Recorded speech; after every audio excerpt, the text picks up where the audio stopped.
অভাব থেকে প্রাচুর্যের পথে ৪০ শুক্রবারের কোরআনের এক মহা আমল। তুমি কি জীবনে বারবার অভাব, সংকট আর অস্থিরতার মুখোমুখি হচ্ছ? চেষ্টা করছ, কিন্তু রিজিকের দরজা যেন খুলছেই না? তাহলে এই আমলটি তোমার জন্যই। এমন এক আমল যা কোরআনের আলোয় বরকত, প্রশান্তি ও সমৃদ্ধি এনে দেয় ইনশাআল্লাহ।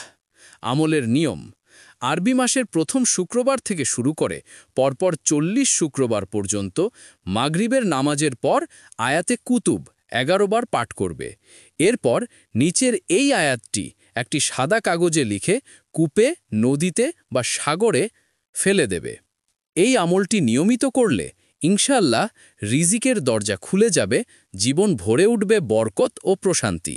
আয়াতে কুতুব: ثم أنزل عليكم من بعد الغم أمنة نعاسا يغشى طائفة منكم وطائفة قد همتهم أنفسهم يظنون بالله غير الحق ظن الجاهلية يقولون هل لنا من الأمر من شيء قل إن الأمر كله لله يخفون في أنفسهم ما لا يبدون لك يقولون لو كان لنا من الأمر شيء ما قتلنا هاهنا قل لو كنتم في بيوتكم لبرز الذين كتب عليهم القتل إلى مضاجعهم وليبتلي الله ما في صدوركم وليمحص ما في قلوبكم والله عليم بذات الصدور।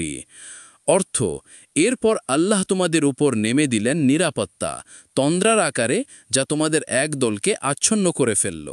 আর এক দল নিজেদের নিয়ে চিন্তিত ছিল। তারা আল্লাহ সম্পর্কে অজ্ঞতার ধারণা করছিল, কিন্তু আল্লাহ জানেন অন্তরের গভীরে যা আছে। লেখার জন্য আয়াত: ওয়ালাকাদ মাক্কান্নাকুম ফিল আরদি ওয়াজআলনা লাকুম ফিহা মাআইশা কালিলাম মা তাশকুরুনা।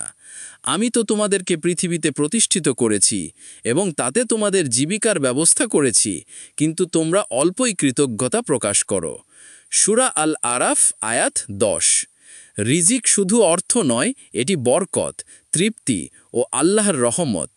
এই আমলটি করো খাঁটি নিয়তে, তাওয়াক্কুল করো আল্লাহর উপর। দেখবে অদৃশ্য থেকে রিজিক, শান্তি ও সৌভাগ্য তোমার জীবনে আসবে ইনশাআল্লাহ। কোরআনের আলোয় রুকিয়া, শরিয়া ও ইসলামী আমল জানতে চাইলে সাবস্ক্রাইব করুন আমাদের channel Quranic care BD by Rukaya. লেখক: হাফেজ মাওলানা মুফতি আব্দুল হালিম মুজাদ্দেদি। প্রচারে Quranic care BD by Rukaiya.